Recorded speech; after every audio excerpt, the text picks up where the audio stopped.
Baxın görün Prezident İlham Əliyev Milli Məclisə hansı əxlaqda olan insanları təyin eləyir. Baxın görün parlamentdə bu xalqı kimlər təmsil eləyir. Faciədir. O deputat Bəhruz Məhərrəmov deyir ki, bu dövləti Heydər Əliyev qurub. Rəsulzadə yox ha, Heydər Əliyev. Deputat onda qeyd eləyir ki, siz nə qədər savadlı olursunuzsa olun, əgər siz Heydər Əliyevçi deyilsinizsə, deməli siz vətən xainisiniz. Deməli siz bu dövləti, bu hökuməti sevmirsiniz.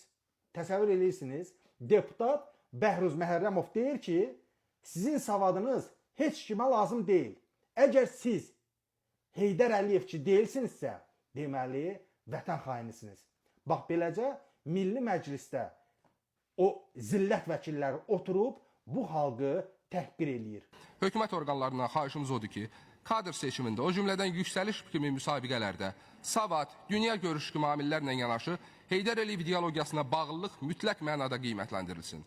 Bu dövləti Heydər Əliyev qurub, Cənab İlham Əliyev bugünkü qüdrətinə çatdırıb, Heydər Əliyevçi olmayan adam nə qədər savadlı olsun, bu dövləti sevə, xalqı üçün faydalı ola bilməz.